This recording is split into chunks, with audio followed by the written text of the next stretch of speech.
அப்ப அங்க ஒண்ணு நடக்குதுன்னா அது எங்க இருந்து நடக்குது? இங்க இருந்து நடக்குது. இங்க ஒருத்தன் என்னை காரி துப்புறானா ஏன் துப்புறான்? இங்க இருக்கிறதுனால துப்புறான். தம்பி அவனை நான் பார்த்ததே இல்லை, ரோட்ல போறோம் சும்மா துப்பிட்டு போறான். என்னைய போன ஜென்மத்தில் துப்பி இருந்தீங்கன்னா அவனை பொறுத்த வரைக்கும் துப்புனதுக்கு சரி நல்லா இருந்துட்டு போட்டு நினைச்சான்னா அவன் கர்மா முடிஞ்சிருக்கும். ஏன்டா என்னையவா துப்புற நீ? இப்போ உனைய துப்புற மாதிரி துப்பி உங்க கர்மா இப்போ யார் எடுத்துக்கிட்டா? அது பேய் மாதிரி தொத்திட்டு தெரியுது. அடுத்து அவன்கிட்ட போவோம். அந்த வடிவேலு ஒரு படத்தில் பார்த்துருப்பீங்களா, தலையில் கை வச்சுக்கிட்டே இருப்பாரு. கையை எடுத்தா கழுத்தை கடிச்சிருவான். டக்குன்னு அப்போ என்ன பண்ணணும்? அவன் தலைக்கு வேற கையை மாற்றி வைக்கணும். அதே மாதிரி தான் கர்மாவை மாற்றி விட்டுட்டே போயிட்டு இருக்கீங்க. யாரும் கர்மாவை அழித்த பாடில்லை.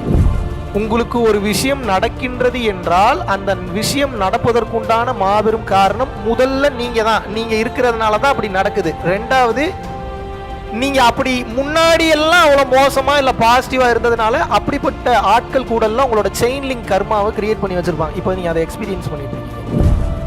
எங்கே இருந்து ஆரம்பித்தது? இங்கே இருந்து ஆரம்பித்தது. ஏன் கடவுளுடைய பொருள், கடவுளோட மெட்டீரியல்லாம் உங்களுக்கு இன்னும் வரல? ஏன் வரலன்னா மோத தகுதியை வளர்த்துக்கிட அப்புறம் கொடுக்குறேங்கிறார்.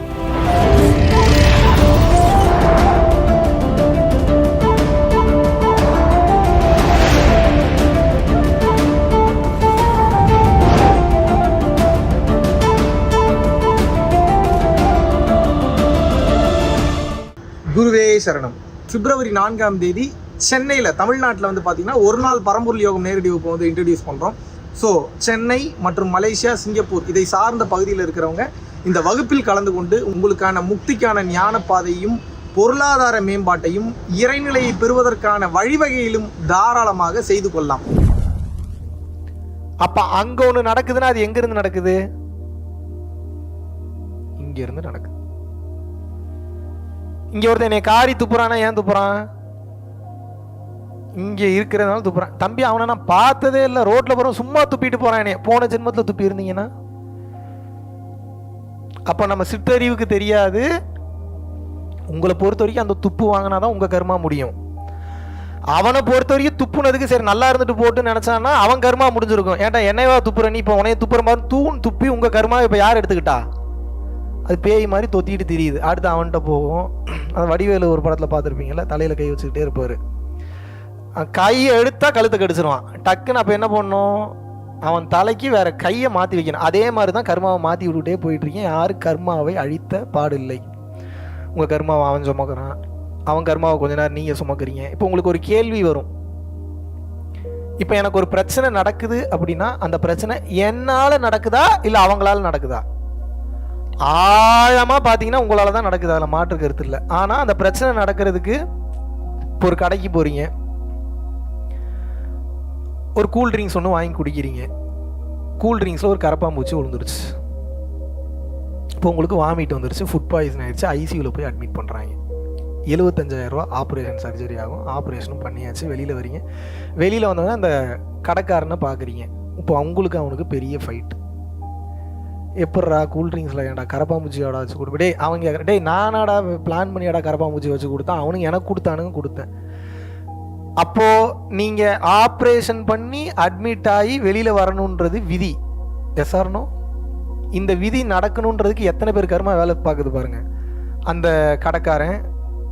கடைக்காரனுக்கு கூல்ட்ரிங்க்ஸை கொண்டு வந்து வச்ச டிஸ்ட்ரிபியூட்டரு, அந்த டிஸ்ட்ரிபியூட்டர் எங்கேருந்து மேனுஃபேக்சர் பண்ணானோ அந்த மேனுஃபேக்சரரு, அந்த மாதிரி டைமில் அந்த கரப்பாம்பூச்சி உள்ளே போன அந்த கரப்பாம்பூச்சியோட கர்மா, இத்தனையும் தாண்டி அந்த கம்பெனி நடத்துகிறவனோட கர்மா, இத்தனையும் சேர்த்து தான் உங்களை ஃபுட் பாய்சன் பண்ணியிருக்கு. இப்போ சொல்லுங்கள், ஒருத்தரால் நடக்குதா? ஒவ்வொருத்தரும் இதில் வந்து இன்க்ளூட் ஆகிருக்காங்களா? இது எப்படி நீங்கள் நான் எனக்கு ஏதோ உணர்த்தின அளவுக்கு சொல்கிறேன். எனக்கே பைத்தியம் முடிச்சிச்சு. ஒரு கட்டத்துக்கு மேலே திங்க் பண்ணால் ரொம்ப டீப்பாக போகுது. அது கிருகிருன்னு சுற்றுது. வேணாம் எனக்கு இந்த பதிலே போதும், ஆஃப் பண்ணிக்கிட்டேன் நான். அப்போது அது எவ்வளோ டீப்பாக எவ்வளோ டீட்டெயில்டாக உள்ளே போகுது. போனால் போய்கிட்டே இருக்குது. நமக்கு தலை சுற்றுது. என்னடா இத்தனை போகுது, இவ்வளோ போகுது, எத்தனை பிரான்ச்சஸ் பிரிஞ்சு போகுது. இப்படி தான் உங்களுக்கு ஒவ்வொரு சூழ்நிலையும் நடந்துட்டு இருக்கு. புரிஞ்சுக்க முடியுதா? உங்களுக்கு ஒரு விஷயம் நடக்கின்றது என்றால் அந்த விஷயம் நடப்பதற்குண்டான மாபெரும் காரணம் முதல்ல நீங்க தான். நீங்க இருக்கிறதுனால தான் அப்படி நடக்குது. ரெண்டாவது, நீங்க அப்படி முன்னாடி எல்லாம் அவ்வளவு மோசமா இல்ல பாசிட்டிவா இருந்ததுனால அப்படிப்பட்ட ஆட்கள் கூட எல்லாம் உங்களோட செயின் லிங்க் கர்மாவை கிரியேட் பண்ணி வச்சிருப்பாங்க. இப்போ நீங்க அதை எக்ஸ்பீரியன்ஸ் பண்ணிட்டு இருக்கீங்க. இப்போ இதை நீங்க அனுபவிச்சீங்கன்னா தான் உங்களுக்கும் கர்மா முடியும், அவனுக்கும் கர்மா முடியும். எப்படி லாக் பண்ணி வச்சிருக்கான் பாருங்க. புரியுதா? புரிஞ்சுக்க முடியுதா?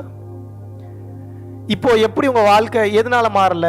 ஏங்க இத்தனை பஞ்சாயத்து இருக்கு கர்மால, இன்னும் இத்தனை இதை நீங்க சந்திக்க வேண்டியது இருக்கு. அது முடியறக்கே இன்னும் 100-200 ஜென்மம் ஆகும். நீ இப்ப நல்லதை பத்திலாம் திங்க் பண்ணவே கூடாது. நீங்க எதை பத்தி திங்க் பண்ணக்கூடாது? நல்லதை பத்தி, புண்ணியம் சேர்க்கிற முக்தியா, வாயே திறக்க கூடாது. நீங்க முக்தியா, முக்தியை பத்திலாம் என்ன அவ்வளோ பெரிய தைரியசாலியா நீங்க முக்தியை பத்தி பேசவே கூடாது. இன்னும் அத்தனை ஜென்மம் இருக்கு. எத்தனை ஜென்மம்? அத்தனை ஜென்மம். நான் சொல்றது இப்போ எங்களை மாதிரி ஆளுங்களாம் வரலன்னா நீ அனுபவிச்சு முடிக்க வேண்டியதுக்கே இத்தனை இருக்கு. எஸ்ஆர்னோ? இத்தனை அனுபவிச்சு முடிக்கிறதுக்கு இருக்கும்போது இதுக்கு இடையிலேயே நீங்க என்ன பண்றீங்கன்னா, கடவுள் சரியில்லை, இவன் சரியில்லை, அவன் சரியில்லை, எழுத்து வீட்டுக்காரன் சரியில்லை, பால்காரன் சரியில்லை, சமையல்காரன் சரியில்லை. எவன் வந்தாலும் 2-3 நாள் கூட வீட்டில் இருக்க மாட்டான், வேலையை விட்டு ஓடிடும். அவங்ககிட்டலாம் ஒரு நாள் கூட இருக்க முடியாது. எப்படி 2-3 நாள்? 2-3 நாள் இருந்தாலும் அவங்களுக்குலாம் அவார்டு கொடுக்கணும். அவ்வளோ தூரம் டார்ச்சர் பண்ணுறீங்க, சாவடிக்கிறீங்கன்னா எவன் இருப்பான்? ஒருத்தனும் இருக்க மாட்டான். எங்கே இருந்து ஆரம்பித்தது? இங்கே இருந்து ஆரம்பித்தது. ஏன்? கடவுளுடைய பொருள், கடவுளோட மெட்டீரியல்லாம் உங்களுக்கு இன்னும் வரல. ஏன் வரலன்னா, முதல்ல தகுதியை வளர்த்துக்கிட்டா அப்புறம் கொடுக்குறேங்கிறார். எந்த தகுதியை எப்படி வளர்த்து கொள்ள வேண்டும் தெளிவா புரிஞ்சுக்குங்க. உங்க எண்ணம் மாறுகின்ற வரைக்கும் உங்கள் வாழ்க்கை மாறாது. எழுதி தரேன். சில பேர் கோடீஸ்வரர்களாக இருப்பார்கள், ஆனால் பெரும் பிரச்சனைகளை அனுபவிச்சுட்டு இருப்பாங்க. இப்ப எனக்கெல்லாம் என்ன மாதிரி பிரச்சனை தெரியுமா வரும்? சொல்லட்டுமா? சொல்ல வேணாமா? இப்போ உங்களுக்கெல்லாம் பிரச்சனை எவ்வளோ பெரிய பிரச்சனை. எனக்கு பாருங்க, ரெகுலராக யூஸ் பண்ணிட்டு இருந்த வாட்ஸ்அப்பை பேன் பண்ணிட்டானுங்க. எதுக்கு பேன் பண்ணானுங்கன்னே தெரியல. ஏன் வாட்ஸ்அப்பில் ஆஃபீஸ் வாட்ஸ்அப்பை பேன் இப்போ உட்காந்து நான் மண்டை பிச்சுட்டு இருக்க வேண்டியதாக இருக்குது. எதுக்கு வாட்ஸ்அப்பை பேன் பண்ணானுங்க? அது ரீசனும் சொல்ல மாட்டானுங்க. எதுக்கு பேன் பண்ணானுங்கன்றதும் தெரியல. எங்களுக்கு வர பிரச்சனையெல்லாம் பார்த்தீங்களா எப்படி இருக்குன்னு. ஆக மொத்த பிரச்சனை உங்களுக்கும் உண்டு, எனக்கும் உண்டு. என்ன எங்களுக்கு பிரச்சனையோட வீரியம் கம்மி. நான் அனுபவிச்சு முடிக்க வேண்டும்ன்ற பெரிய கர்மாவை, செருப்படி வாங்கணும்னு இருக்கக்கூடிய கர்மாவை, போற இடத்துல வேற 4 பேர் செருப்பு மாத்தி விட்டுருக்காங்க, அந்த செருப்பு எடுத்து நான் அடுக்கி வச்சேன்னா போதும், அந்த கர்மா அதுல போயிடும். புரியுதா புரியலையா உங்களுக்கு? அப்ப நான் இறைவனை சரணாகதி செய்யும் போது எனது பாவ செயல்களை நான் வாழ்ந்துதான் ஆகணும். ஏன்னா வாழ்ந்து முடிக்கல அப்படின்னா கர்மா கழியாது. இந்த கர்மா முடிக்கிற வரைக்கும் என் உயிரை எடுக்கவும் மாட்டார். அப்ப என்ன பண்றாரு? வாழ்ந்து முடின்னு வெயிட் பண்ண வைக்கிறாரு. ஆனா கர்மாவை முடிக்கணும். அப்ப என்ன பண்ணணும்? அடிக்க வேண்டிய அடியெல்லாம் கொஞ்சம் கொஞ்சமா அடிச்சு கம்மி பண்ணிக்கிட்டே வருவார். புணர்ந்தால்னா தெரியுமா? செக்ஸ் வச்சுக்கிட்டான்னு அர்த்தம். புணர்ந்தால் எப்படி இருக்கும் என்று கேட்டேன், இறைவன் புணர்ந்து பார் என்று கூறினார். வார்த்தையை கவனிக்கணும். புணர்ந்தால் எப்படி இருக்கும் என்று கேட்டேன், இறைவன் புணர்ந்து பார் என்று கூறினார். அப்படியா? குழந்தை பெற்றால் எப்படி இருக்கும் என்று கேட்டேன், குழந்தை பெற்றுப்பார் என்றார். முதலீடு செய்தால் எப்படி இருக்கும் என்று கேட்டேன், முதலீடு செய்து பார் என்றார். சண்டை போட்டால் எப்படி இருக்கும் என்று கேட்டேன், சண்டை போட்டுப்பார் என்றார். ஆஹா, அற்புதம். பிறருக்கு உதவினால் எப்படி இருக்கும் என்று கேட்டேன், பிறருக்கு உதவிப்பார் என்றார். இறந்து போனால் எப்படி இருக்கும் என்று கேட்டேன், இறந்து பார் என்றால். உடனே நான் அவரிடம் கேட்டேன், இறைவா, எல்லாவற்றையும் என்னையே செய்ய சொல்கின்றாயே, உனக்கு இறைவனாக அப்போது என்னதான் வேலை என்று கேட்டேன். எல்லாருக்கும் இந்த டவுட் இருக்கா இல்லையா? அட அறிவு கட்ட முட்டா போயில, அந்த அனுபவமே நான் தான் என்றார் இறைவன். என்ன புரியுது உங்களுக்கு? இதை புரிஞ்சுக்கிட்டீங்கன்னா அமைதியாயிரும். மைண்ட் டோட்டல் சைலண்ட்டுக்கு வந்துருவீங்க. என்ன புரிஞ்சுது இப்போ நான் சொன்னதுல? இறைவா, எதை கேட்டாலும் செய்து பார், உணர்ந்து பார், கற்றுப்பார், அனுபவித்து பார் என்று கூறுகிறாயே. அப்ப இறைவா, உனக்கு என்னதான் வேலை என்று நான் கேட்டேன். இறைவன் கூறினார், அடே அந்த அனுபவமே நான் தான் என்று இறைவன் கூறினார். என்ன புரியுது? ரொம்ப கஷ்டம் போல உங்களுக்கு புரிய வைக்கிறது. எவ்வளவு டீடைல்டான ஒரு தத்துவ விளக்கத்தை கொடுக்குறேன் நான். Very good. உங்களுக்கு நடக்கக்கூடிய ஒவ்வொரு அனுபவமும் இறை அனுபவம். கை போயிருக்கலாம், ஆக்சிடென்ட்ல கால் போயிருக்கலாம், வாய் பேச்சு போயிருக்கலாம், காது போயிருக்கலாம், உயிரே போயிருக்கலாம். அனைத்தும் அனுபவம் தான். இதுதான் பக்குவம். இந்த பக்குவம் வரணும். எண்ணம் மாறினாதான் இது எல்லாமே மாறும், இல்லைன்னா மாறாது. எப்படி வசதி? எண்ணம் மாறினாதாங்க இது மாறும், இல்லைன்னா மாறாது. நீங்க எண்ணத்தை மாத்தாம நீங்க என்னதான் என் வாழ்க்கையில நான் அதை பண்றேன், இங்க பண்றேன், இதை ஓடுறேன், விளக்கு ஏத்துறேன், நான் போய் கால பயிரவரை பாக்குறேன், அவரை பாக்குறேன், இவரை மாறாது. எழுதித்தர மாறாது. மேபி நீங்க அலைஞ்சதுக்கு, போனதுக்கு, வந்ததுக்கு, இந்த நாய்க்கு பிஸ்கெட் போடுவாங்க, இல்லை போற வழியில ஒரு 2 பிஸ்கெட் போட்டு போவோமே, அந்த மாதிரி நீங்க அவ்வளவு தூரம் அலைஞ்சதுக்கு உங்களுக்கு ஏதாவது கொஞ்சோண்டு போடுவாங்க, வச்சுக்க போ, ஜாலியா இருந்துட்டு போ. ஆனா அது உண்மை கடவுளை அடையாளம் காட்டாது. இந்த மொத்த வாழ்க்கையும் உங்களுக்கு எதுக்கு கொடுக்கப்பட்டிருக்கிறது நீங்க நினைக்கிறீங்க? சொல்லுங்க. எதுக்கு கொடுத்துருக்கானுங்கன்னு நினைக்கிறீங்க நீங்க? சொல்லுங்க. Very good. பக்கத்துல வந்துட்டாரு. இன்னும் கொஞ்சம். இன்ப துன்பத்தை அனுபவிக்க. வேற கர்மாவை அனுபவிக்க, அதுவும் கரெக்டு தான். பட் அதுக்கு ஒரு ஆழமான காரணம் இருக்கு. Very good. இன்பம் துன்பம் என்ற 2 வகையான விஷயங்களை உனக்கு நான் கொடுத்து கொண்டே இருப்பேன். சில நேரத்தில் இன்பம் அதிகமாக இருக்கும், சில நேரத்தில் துன்பம் அதிகமாக இருக்கும், சில நேரத்தில் எதுவும் இல்லாமல் அமைதியாகவும் இருக்கும். அனைத்தையும் நீ அனுபவித்து அதிலிருந்து ஒரு பாடத்தை கற்றுக்கொள். ஒன்று அந்த பாடம் இதை பண்ணுன்னு சொல்லும், இல்லை பண்ணாதன்னு சொல்லும்.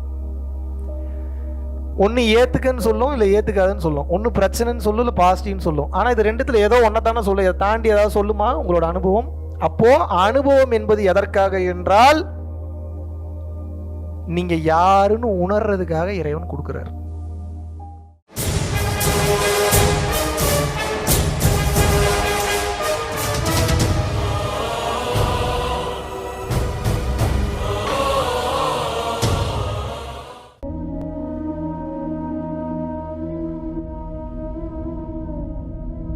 பரம்பொருளின் கருணையினால உங்களுடைய இடைவிடாத அன்னதானத்திற்கு நீங்கள் அனுப்பப்பட்ட பணத்தின் மூலியமாக பல லட்சம் உயிர்களுக்கு இது நாள் வரைக்கும் சாப்பாடு கொடுத்துருக்கோம்.